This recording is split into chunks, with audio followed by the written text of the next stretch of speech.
Olá, eu quero conversar com você aqui sobre o primeiro mandamento.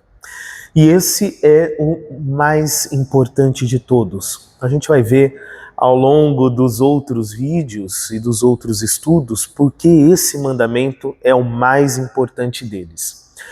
Em primeiro lugar, no vídeo passado eu já passei as referências bíblicas de onde está cada um deles.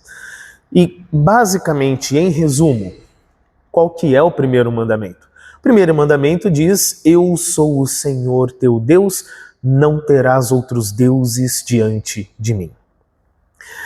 Basicamente, o que significa isso?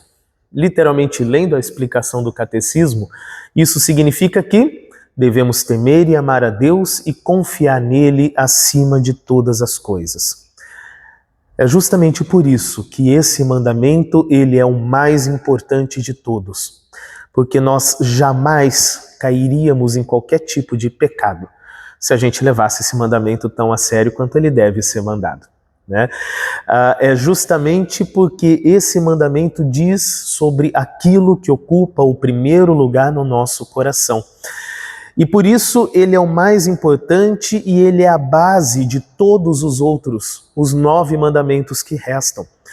Porque isso define o que é essencial na nossa vida. Quando nós tiramos Deus do lugar que a palavra Deus implica, né, que seja aquilo que está em primeiro, alguma coisa vai ocupar esse lugar, algo passa a ser Deus na nossa vida. E a partir daí, os outros mandamentos caem como um jogo de dominó. Então é por isso que a gente deve cuidar com total atenção do primeiro. E aqui eu queria refletir um pouquinho com você, porque não é uma coisa assim tão simples, tão banal quanto parece. E nesse sentido, nós temos 2 tipos de idolatria. Idolatria é construir um ídolo, né? Adorar qualquer coisa no lugar de Deus. E aqui nós temos 2 tipos de ídolos que nós deveríamos tomar um cuidado muito especial. O primeiro é fácil e por isso é mais difícil de você ver a pessoa tendo problemas com isso, que é a chamada idolatria grosseira, né? É simplesmente aquela idolatria que a gente pode ver. É quando a pessoa realmente coloca a sua fé em algo que seja absolutamente visível, algo que seja tátil. Aí é mais fácil da gente perceber, né? Então, tem gente, por exemplo, a gente sabe que a Igreja Católica ela não ensina idolatria, mas na prática, na vida das pessoas, muitas vezes a fé da pessoa está no próprio santo, né? E não em Cristo, mesmo que esse não seja o ensino oficial, né? E isso, a pessoa confia na própria imagem em si, né, que ela coloca na casa dela. Isso é uma idolatria grosseira, né? Tem uma que é bem comum, né, e as pessoas não prestam atenção, que é botar a sua fé em qualquer tipo de objeto místico. Assim como para muitos cristãos, né, colocar a fé numa imagenzinha de santo, isso é um tipo de idolatria. Também é idolatria se colocar a fé em qualquer tipo de objeto místico. Um colarzinho com um cristal, porque aquilo te dá proteção, aquilo te dá segurança, é um tipo de idolatria, né? Aqueles objetos que você tem para dar sorte, né? Isso é um tipo de idolatria. Existe objetos, pedras, tem gente que tem certos tipos de planta, porque essa planta específica, ela atrai algum tipo de proteção, né? E aí a gente confia a proteção nossa a essas coisas e não a Deus. Então também tem a ver com isso.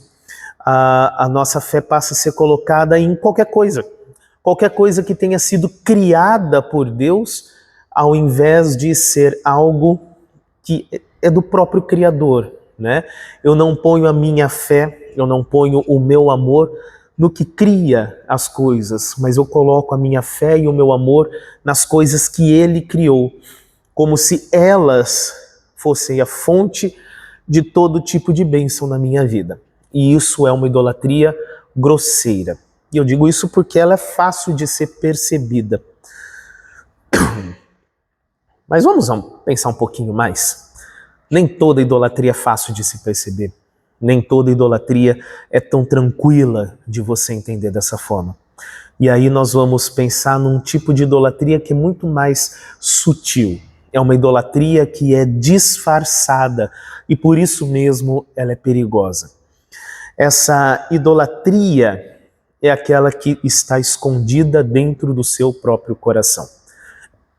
Nesse ponto, a gente precisa ter uma atenção especial, porque não dá para perceber tão facilmente, ela não dá sinais tão claros. Essa idolatria é quando eu coloco a minha fé em algo que geralmente eu não vou construir uma imagem para aquilo, né? Mas ainda assim a minha fé está sendo colocada no lugar errado. Tem gente que coloca a sua fé no dinheiro.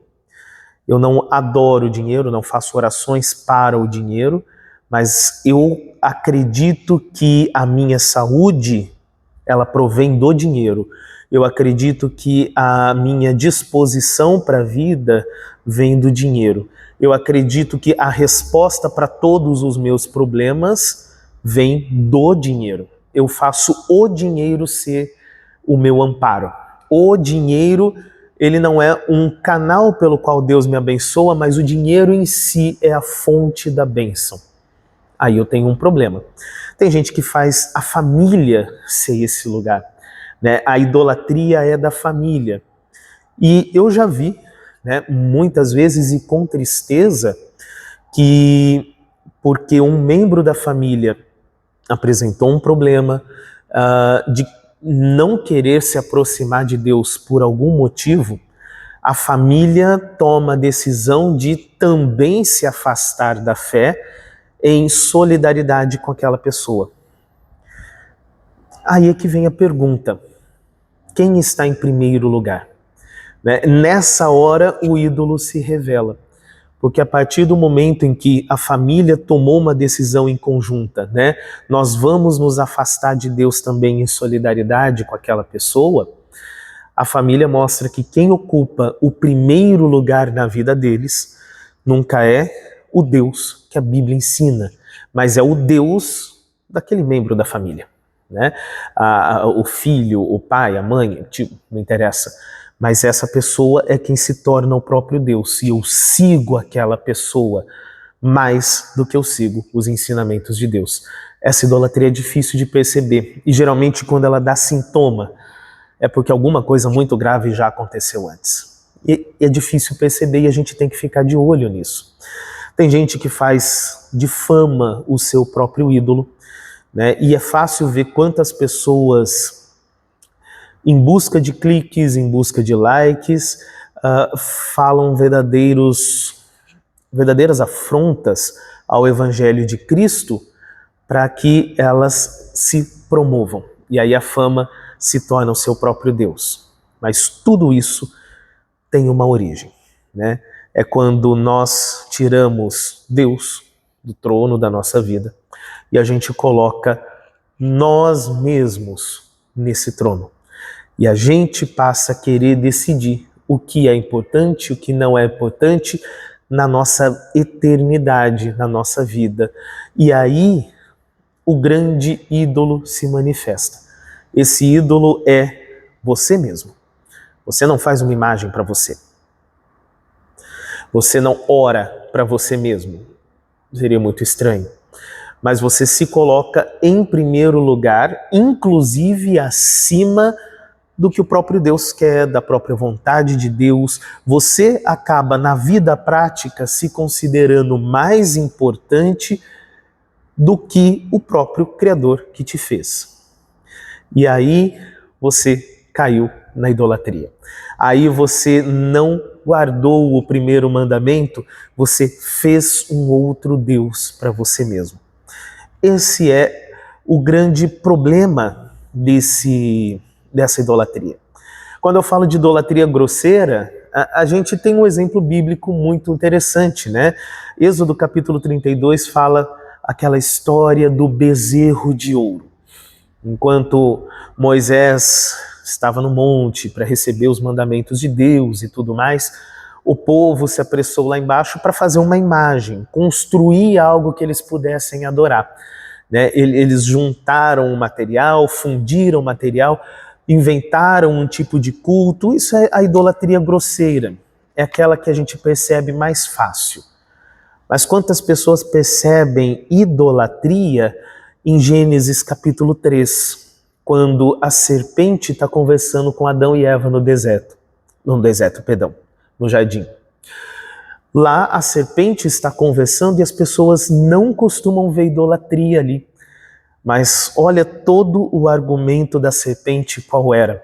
Vocês serão pessoas melhores, vocês não morrerão, os seus olhos vão se abrir, vocês serão como Deus. Esse era o argumento do diabo e sempre é o argumento do diabo quando ele quer tentar a nossa vida e a nossa fé. Você. Afinal de contas, ele apela para a vaidade. Vaidade é de longe o pecado favorito de Satanás, só que ele nos atenta com isso, porque o nosso ego se infla e a gente passa a desejar a mesma coisa para nós. E é muito fácil cair nessa armadilha. Nós vemos na tentação de Adão e Eva que o diabo toca no ponto fraco, que todos nós temos, né? O nosso desejo de nos tornarmos iguais a Deus, de sermos Deus, né? E Adão e Eva caem na tentação justamente porque eles não pensam na consequência dessa ação. A gente cai nesse mandamento porque a gente não pensa na consequência dessa ação. É exatamente a mesma coisa. Isso é idolatria. E lembre-se, quando a gente está olhando para esse mandamento, não ter outros deuses diante do Senhor, nosso Deus, o primeiro Deus que a gente tem que tomar cuidado de que nós não estamos colocando no trono é nós mesmos. Esse é o grande pensamento que esse mandamento vai nos levar a refletir. Quando eu falo de idolatria, se eu tenho alguma imagem construída, um objeto da sorte, um ritual ali que eu tenho uma imagenzinha, seja cristão ou não cristã, para me dar sorte, todas essas coisas são só a ponta de um iceberg, né? O que está lá profundo, o que está lá escondido, é que eu tenho o desejo de ser Deus. E o meu coração está sempre disposto a tirar Deus do lugar dele, para que eu me coloque no lugar dele. Eu quero me sentar no trono de Deus. E a Bíblia está o tempo todo nos chamando a atenção que isso é idolatria, que isso é quebrar o primeiro mandamento. E é justamente por isso que eu cheguei a mencionar que todos os problemas que a gente passa na vida estão de alguma forma relacionados ali, né, nos mandamentos. Toda coisa que te leva a pecar, né, tudo que te leva a se afastar de Deus, ela vai começar quando Deus já foi tirado do lugar dele e você começa a adorar a si mesmo. Então toma cuidado, porque geralmente aquilo que realmente é Deus na nossa vida tende a não ter um nome. Quando a gente passa a chamar de Deus, já é uma etapa diferente. Quem realmente está ocupando o lugar de Deus na nossa vida, normalmente não recebe o nome de Deus. Recebe outros nomes. O dinheiro, a família, amigos. Isso varia bastante, mas aquele eu é sempre o top da lista. E a gente não costuma chamar nada disso de Deus. Mas na prática faz e age e vive e se justifica com base nisso. Então, pensa nisso, porque toda a tua relação ela é baseada nessa interação, em quem é o teu Deus, quem é o Deus que você honra, porque você inevitavelmente vai acabar ganhando caráter e se transformando passo a passo naquilo que você adora. Se você adora o Deus que é revelado na Bíblia, dia após dia, ele vai moldando o seu caráter, moldando o seu jeito de ser, e nós vamos ganhando uma imagem, né? Nós vamos nos tornando mais parecidos com ele num processo. Mas se eu sou o meu próprio Deus, eu vou apenas dar vazão àquilo que está dentro de mim, reprimido dentro de mim, e querer cada vez mais mostrar algo que é fruto só de uma idolatria. Né? É fruto simplesmente de que eu me assentei no trono do meu coração. Deus não tem concorrência, né? Se ele não é Deus na sua vida, ele não fica para segundos lugares. Ele não divide a sua honra com ninguém. Então vale a pena a gente pensar, né? E não importa quanto tempo a gente tem de cristão, né? Isso não faz diferença, porque como o nosso coração sempre tem essa tendência, isso é uma autoanálise constante. E é isso que nós somos ensinados na doutrina cristã, é a sempre fazermos uma análise de nós mesmos. Um dos quesitos para participar lá na Santa Ceia, né?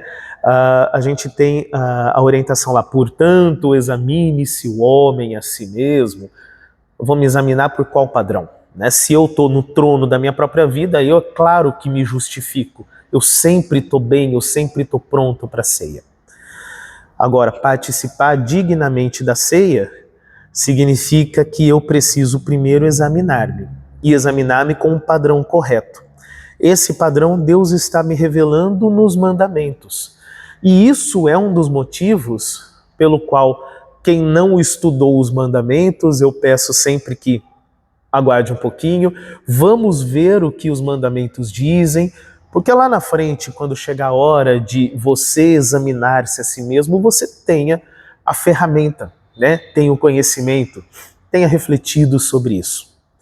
Então, olha quanta coisa você vai avaliar na sua vida só com base em um mandamento, né? Só com base nesse mandamento chamado primeiro mandamento. Um mandamento que tem a ver com o teu relacionamento com Deus e quem tem o trono no teu coração. Então eu quero que você pense um pouquinho sobre isso. Temer e amar a Deus e confiar nele acima de todas as coisas tem muitas implicações, né, sobre isso. O que é mais importante na sua vida?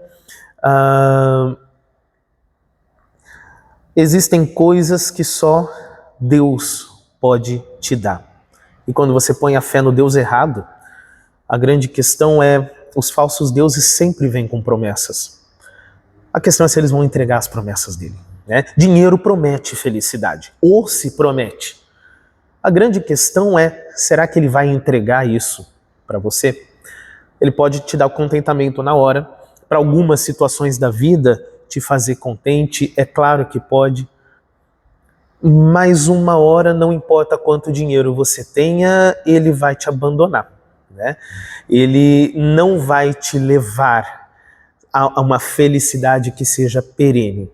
Família, do mesmo jeito, promete felicidade, mas não entrega. O trabalho pode te prometer prosperidade, pode te prometer estabilidade, o que a gente ama, pode prometer um monte de coisas. Mas ele entrega tudo isso, até quando a situação aperta de verdade. Esse é um bom teste para você saber se esse Deus, ele é verdadeiro ou não.